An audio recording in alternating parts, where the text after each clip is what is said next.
Channels போய் கட்டாயமாக check பண்ணி பார்த்துருவாங்க. அப்போ தான் ஸ்டோரியே கண்டினியூவாக உங்களால் புரிஞ்சுக்க முடியும். அது மட்டும் இல்லாமல் டெய்லியும் 4-5 வீடியோ கேட்குறீங்க, அதெல்லாம் என்னால் கண்டிப்பாக இப்போதைய சூழ்நிலையை போட முடியாது கைஸ். பட் இருந்தாலுமே ஃபியூச்சரில் மேபி என்னால் போட முடியும்னு ஒரு நம்பிக்கை இருக்குது. ஏன்னா நான் ஒன்றும் இப்போதைக்கு விஐபிலாம் கிடையாது, அதாவது நான் ஒரு வெட்டியான ஆள்லாம் கிடையாது. எனக்குமே உங்களை மாதிரி ஒரு பர்சனலான லைஃப்பில் வேலைகள் இருக்குது, அதெல்லாம் நான் முடிச்சுட்டு வந்து தான் இந்த இடத்துல பண்ணிட்டு இருக்கும் போது கண்டிப்பாக நீங்கள் அதை பார்த்து சப்போர்ட் பண்ணுங்க. வீடியோ என்னால் லென்த்தாக பண்ண முடியாத காரணமே எனக்கு அந்த அளவுக்கு எடிட்டிங் வராது கைஸ். இதை பொறுத்த வரைக்கும் முடிஞ்சளவுக்கு நான் இதை ட்ரை பண்ணிட்டு தான் இருக்கேனே தவிர ஃபுல்லாக நான் இதில் கை தேர்ந்தவெல்லாம் கிடையாது. அதனால என்னால் அவ்வளோலாம் ஒரே நாள் ஒரு 4 வீடியோ 6 வீடியோலாம் என்னால் போட முடியாது. அந்த அளவுக்கு என்னோட கெப்பாசிட்டியும் கிடையாது. ஒரு நாளைக்கு கம்பல்சரி 2 ஆனால் வந்துடும். அந்த 2மே நீங்கள் நல்லா பார்த்து சப்போர்ட் பண்ணுங்க. கண்டிப்பாக ஃபியூச்சரில் மேபி நான் இன்னும் கொஞ்சம் எக்ஸ்ட்ராவாக போடவே ட்ரை பண்ணுறேன். முடிஞ்சளவுக்கு பார்த்து சப்போர்ட் பண்ணுங்க. சரிங்க சமயத்தோட காது கொடுக்கலாமா? இப்போ இந்த எபிசோடில் அந்த ஜாயிண்ட்டும் அட்டாக் பண்ணதில் கிட்டத்தட்ட பாதி சிட்டியே அப்படி அழிஞ்சு போகிற நிலைமைக்கு ஆகுது. அதுக்கப்புறம் அந்த போன ரைடு என்ன ஆச்சுன்றது விஷயத்த வந்து இப்போ ஜின்ஹோவும் ஹீரோக்கிட்ட சொல்லிட்டு இருக்கான். அப்போனா அந்த போன ரைடு வந்து ஃபெயிலியரா? இப்போ ஜின்ஹோவோட அப்பாவை காமிக்க அவரும் நான் ரொம்ப காலம் தூங்கிட்டேன்னு நினைக்கிறேன், ஏன்னா நான் என்னோட தூக்கம் அந்த மாதிரி தான் எனக்கு தெரியுது. எல்எஸ்ஆர் கிட்டத்தட்ட ஒரு 23 மணி நேரம் அண்டு 46 நிமிஷம் தான் நீங்கள் தூங்கியிருப்பீங்க. அது மட்டும் இல்லாமல் நீங்கள் எனக்கு ஆர்டர் கொடுத்துருந்தீங்க, நான் மட்டும் ஹாஸ்பிட்டல் வந்து எழுச்சிக்கலன்னா அடுத்த 24 மணி நேரத்துலேயே அந்த இடத்துலேருந்து கார் மூலிமா என்னை கூட்டின்னு வர சொல்கிறீங்க. அது மட்டும் இல்லாமல் உங்களுக்கு நடந்த இந்த இன்சிடென்ட்னால நான் மிகப்பெரிய 2 விதமான இன்ஃபர்மேஷனை கேதர் பண்ணியிருக்கேன். அதில் ஃபர்ஸ்ட் என்னன்னா, இன்டர்னல் ஸ்க்ளம்மர்ன்ற நோயினால பேஷண்ட் ஃபஸ்ட்டு பாதிக்கப்படுறாங்க. அப்போ அப்படின்னா அந்த இன்டர்னல் ஸ்க்ளம்மர்ன்ற நோயிலேருந்து யாருன்னா இப்போ வெளியே தெரிஞ்சிருக்காங்களா? எஸ் சார், அது வந்து ஜின்னுவோடைய மதர் தான் அந்த நோயிலேருந்து ஏஞ்சிருக்காங்க. அவர் யோசிக்கிறாரு, என்னது இன்டர்னல் ஸ்க்ளம்மர்ன்ற பவர்லேருந்து குணமாயிட்டாங்கன்னா கண்டிப்பாக அவன் தான் குணப்படுத்திருப்பான். ஆல்ரைட், வேற என்ன? 2வது சார், 2வது என்னன்னா, உங்களை பார்க்க ஒரு விசிட்டர் வந்திருக்காங்க. அப்புறம் பார்த்தா அந்த ஒரு லேடியாக வந்திருக்கேன், என்ன உனக்கு நல்லாவே ஞாபகம் இருக்கா அப்படின்னு அவங்கள கேட்க. அதுக்கப்புறம் இப்போ அந்த ஜெயிண்ட்டை காமிக்க இந்த ஆர்எஃப்பும் பார்த்து பயந்துட்டு இருக்கான். பயந்துட்டு இருக்கும் போது அது பிடிச்சி அப்படி அவனை சாப்பிட, அவ்வளோதான் செத்துட்டான் அவன். அதுக்கப்புறம் 10ஆவதுக்கும் கீழே இருக்கிற டேங்க்ஸ் எல்லாம் அட்டாக் பண்ண அதுங்க இன்னமும் வேகமாக வந்து இதுங்களை அடித்து போகலான்னு பார்க்க எல்லாருமே தன்னால் முடிஞ்ச அளவுக்கு எதிர்த்துட்ருக்கேன். இன்னொரு பக்கம் பிளேட் கில்ட்டை சேர்ந்தவங்களும் இந்த வெப்பன்ஸ்லாம் பயன்படுத்தி மேஜிக் பீஸ்ட்டுக்கு எதிராக சண்டை போட முடியாது. கண்டிப்பாக நாங்கள் தான் இதில் இறங்கி ஆகணும், வாங்க சண்டை போடுவோம்னு சொல்லிட்டு அதுக்கப்புறம் அவங்க எல்லாரும் இறங்க.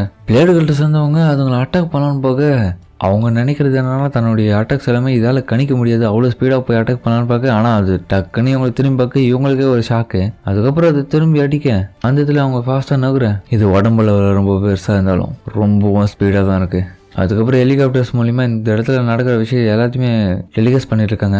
கரண்ட்லி நாங்கள் சிட்டியில் டோக்கியோலேருந்து இந்த விஷயத்த நாங்கள் உங்களுக்கு ஒளிபரப்போம். ப்ராபப்ளி இந்த இடத்துல என்னதான் நடந்துட்டு இருக்கு, அண்டர்ஸால கூட அந்த இடத்துல அதுங்களை சமாளிக்க முடியல, ரொம்பவும் மோசமாக இருக்குங்க அந்த கிரியேச்சர்ஸ் எல்லாமே. நமக்காக இன்னமும் அதிகப்படியான அண்டர்ஸ் தேவைப்படுவாங்களா அப்படின்ற விஷயத்த இப்போ டிவி முன்னாடி ஹீரோவை உட்காந்து இதெல்லாம் பார்த்துட்டு இருக்க. ஹீரோவை யோசிக்கிறான், இது எவ்வளோ ரிஸ்கான விஷயம்னா இந்த கேட்டை ஏன் இவங்க சாதாரணமாக இப்படி எடுத்துருக்கணும். இப்போ கண்டிப்பாக ஏசியாவே ஃபுல்லாக ரிஸ்கில் தான் இருக்கு. கண்டிப்பாக ஜோஜோ ஐலாண்டோடைய ரைடு மாதிரி இதுவும் ரொம்ப டஃப்பாக இருக்க தான் இருக்குது வாய்ப்பு இருக்கு. எதனா பண்ணலாமா, நீ போகக்கூடாது அப்படின்னு ஒரு வாய்ஸு. ஜின்பு, நீ போகக்கூடாதுன்னு தங்கச்சியும் சொல்ல. எதுக்காக நீ இப்படி சொல்கிற? எனக்கு தெரியும் நீ அங்கே போவன்றது, ஆனால் என்னை பொறுத்த வரைக்கும் வேணாம் தான் சொல்லுவேன். நீ இப்போ தான் ஒரு ஆபத்தை தொட்டு குணமாயிட்டு வந்திருக்க. அவனை யோசிக்கிறான், சரி ஓகே நான் போகல, ஏன்னா நானே ரொம்ப ஒர்க் பண்ணியிருக்கிறதுனால நான் கொஞ்சம் நாளைக்கு பிரேக் எடுக்கணும். சரி, என்னை பற்றி கவலைப்படாத, நான் இந்த இடத்துல கிளம்புறேன். அதுக்கப்புறம் ஹீரோவும் அந்த இடத்துல கிளம்பி பார்க்குக்கு வர. பார்க்கில் உட்காந்துட்டு இருக்கும் போது, பெரு சொல்லுங்க மேஜிஸ்ட்ரி, சொல்லுங்க கிங், நான் உனக்கு என்ன சொல்லியிருந்தேன், ஜின்னாவை பார்த்துக்கக்கூடிய வேலையை உனக்கு கொடுத்தா நீ என்னடானா அந்த டைமில் ட்ராமாஸ்லாம் திரும்ப பார்த்துருந்தியா? ரொம்பவும் இப்படி இருக்காதடா, எனக்கு ரொம்பவும் கடுப்பாக இருக்குன்னு நினச்சி. உண்மையிலே நான் இல்லாத போது நீ அவளை நல்லபடியாக பார்த்தோம்ல, அவன் நல்லாவே தூங்கினாளா?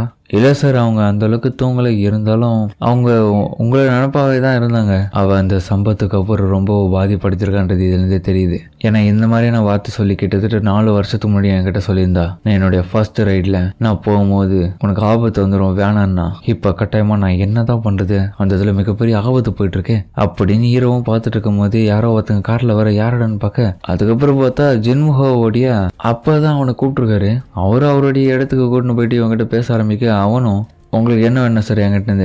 சேர்மன் யோ. அவ்வளோ மிஸ்டர் சங், ஆல்ரெடி என்னை பற்றி உங்களுக்கு நல்லாவே தெரியும், நான் தான் யோஜி கன்ஸ்ட்ரக்ஷனுடைய சேர்மன். இருந்தாங்க இந்த செக்கு. நான் ரொம்பவும் பணக்காரன் கிடையாது, பட் இருந்தாலுமே என்னால் முடிஞ்ச அளவுக்கு எவ்வளோ முடியுமோ இதில் கொடுக்க நான் ஆசைப்பட்றேன். அதோ ஒரு எஸ்ராங்கர் அண்டர்கிட்ட நான் டீலிங் போட ஆசைப்பட்றேன். ப்ளீஸ் என்னுடைய ப்ராப்ளத்தை புரிஞ்சுக்கின்னு நீங்கள் இந்த மாதிரி பண்ணுவீங்கன்றது எனக்கு நல்லாவே தெரியுது. அதுக்கப்புறம் ஹீரோவை யோசிக்கிறான், ஒரு வேளை இவர் சொல்கிறத பார்த்தா இந்த ரூமை விட்டு வெளியே போகிறதுக்குள்ள இவருடைய கில்ட்டில் என்னை ஜாயின் பண்ண சொல்லி ரொம்பவும் காசு கொடுத்து பண்ணதுக்கு பார்க்குறாரா. சார் உங்களுக்கு என்னதான் வேணும் என்கிட்ட அதை சொல்லுங்கள் அப்படின்னு ஹீரோவும் கேட்க, ஹீரோவும் சொன்னது கேட்டுட்டு, அதுவா உன்னுடைய அம்மாவுக்கு எப்படி உடம்பு சரியில்லையோ அதே போலதே இப்போ எனக்கு உடம்பு சரியில்லை. இதை கேட்ட ஹீரோ அப்படி அதிர்ச்சியில் ஷாக்கால இருக்கான். என்ன இவர் சொல்றாரு? அப்படின்னா கண்டிப்பா இவரோட பையனான என்னோட ஃப்ரெண்டா இருக்கிற ஜென்வாக்கும் அது தெரிஞ்சிருக்கணும். ஹீரோவை யோசிச்சுட்டு அவர்கிட்ட கேள்வி கேட்குறாரு, இந்த விஷயம் உங்களோட பையனுக்கு தெரியுமா? இல்லை கவலைப்படாதீங்க, கிட்டத்தட்ட 3 பேருக்கு மட்டும்தான் இந்த விஷயம் தெரியும். என்னுடைய டாக்டர், அப்புறம் என்னுடைய ஒய்ஃபு, செக்ரட்டரி, இவங்க 3 பேருக்கு மட்டும்தான். அப்போ எனக்கு தெரிஞ்சு நாலாவது எனக்கு தெரியும். ஆமாம், ஏன்னா எப்படியாப்பட்ட நோய் இருக்குன்றது அவனோட பையனுக்கு கூட தெரியாது. ஹீரோ இப்போ ரெக்கக்னைஸ் பண்ணுறான். இது கண்டிப்பாக இதுக்கான மருந்தை சர்ச் பண்ணி குணப்படுத்த முடியும். அதுக்காக தான் உங்களால் மட்டும்தான் இது முடியும் நம்பிக்கை உங்ககிட்ட பணிவாக கேட்குறேன். ப்ளீஸ் என்னுடைய இந்த நோயை குணப்படுத்த உங்களால் முடிஞ்ச உதவியை பண்ணுங்க. ஏன்னா என்னுடைய கண்டிஷன் இண்டிவிஜுவலாக இன்னும் உங்களுடைய மதர் மாதிரி எனக்கு இன்னும் ஆகலை. அந்த மாதிரி ஆயிடுச்சுன்னா ஆழ்ந்த ஒழுக்கத்தை போயிட்டுனா என்னால் எதுவுமே பண்ண முடியாது. இந்த எல்லா விதமான தனிப்பட்ட முறையில் என்னுடைய பிஸ்னஸ் எல்லாமே மொத்தமாக பாதிக்கும், என்னோட ஃபேமிலியை பாதிச்சிடும். அதனால உங்களுக்கு என்ன வேணுமோ சொல்லுங்கள் சாங். உண்மை என்னவோ உண்மைதான். நீங்கள் எனக்கு உதவி பண்ணீங்கன்னா ரொம்பவும் நல்லாயிருக்கும். நீங்கள் பண்ண உதவியை நான் வாழ்நாள் எப்பவுமே மறக்க மாட்டேன். அதனால பண்ணுவீங்களா? ஹீரோவை யோசிக்கிறான், என்ன இவர் இப்படி சொல்கிறாரு, நான் என்ன பண்ணட்டும்? ஆனால் உண்மையிலே சொல்லப்போனால் எனக்கான இந்த நியூஸ்லாம் எப்படி உங்களுக்கு தெரிஞ்சிருக்குன்றது எனக்கு தெரியல. நான் எங்கள் அம்மாவை குணப்படுத்துகிறேன், பட் அந்த விஷயம் யாருக்கும் தெரியாது. பட் ஆனால் இதை அவர் கெஸ் பண்ணி கேட்குறன்ற போது இவருக்கு விஷயம் தெரிஞ்சிருக்கு, அதுவும் நல்லாவே தெரிஞ்சிருக்கு. இதுக்கப்புறம் நான் என்ன பண்ணுறது? சமீப காலமாக தான் இந்த மாதிரியான விஷயங்கள்லாம் நடந்துட்டு இருக்குன்ற போது அப்போ நான் எனக்கு தெரிஞ்சு இன்னைக்கு நான் நினைக்கிறது என்னன்னா, இவர் இன்னொரு பக்கம் கேட்கறத பொறுத்து ஏதோ ஒரு விஷயம் என்ன இன்னொரு ரைடுக்கு போகக்கூடாதுன்னு தடுக்குது. ஏன்னா ஒன்று இவராலையும் என்னுடைய தங்கச்சியாலையும், என் தங்கச்சி கூட என்னை போவேனான்னு சொன்னான். ஏதோ ஒரு காரணத்துக்காக என்னை ஃபோர்ஸ் பண்ணதுங்க இந்த டிசிஷன் எடுக்க. அப்படிதான் இந்த ஃபீலிங் எனக்கு நல்லாவே தோணுது. அப்போ நான் என்ன முடிவு எடுக்கிறது அப்படின்னு ஹீரோ யோசிச்சுட்டு அதோட இந்த எபிசோட முடிக்கிறாங்க. சரிங்க, இந்த வீடியோ பிடிச்சிருக்காங்க சொல்லுங்க. மறக்காம இந்த வீடியோ எல்லாருக்கும் பிடிச்சிருக்க பிடிச்சிருந்தா லைக்கப்பட்டு நம்ம சேனலுக்கு சப்ஸ்கிரைப் பண்ணி சப்போர்ட் பண்ணுங்க. அது மட்டும் இல்லாமல் அது கூட இருக்க விலகான வச்சுக்கோங்க. அப்போ தான் நம்ம ஒரு அடுத்த வீடியோ எல்லாமே உங்களுக்கு நோட்டிஃபிகேஷன் வரும். வழக்கம்போல இந்த எபிசோட வேற லெவலில் வந்திருக்கும். முடிஞ்ச வரைக்கும் யாரும் ஸ்கிப் பண்ணாம பொறுமையாக பார்த்துப்பீங்க நம்புறேன். இந்த வீடியோ பிடிச்சவங்க எல்லாருமே கமெண்ட்ல உங்களுக்கு பிடிச்ச இமேஜ் போடுங்க, நானும் பார்த்துக்கிறேன். முக்கியமாக இந்த வீடியோ பிடிச்சிருந்தா லைக்கை போட்டுங்க. சரிங்க, இதோட இந்த வீடியோ முடிச்சுமா.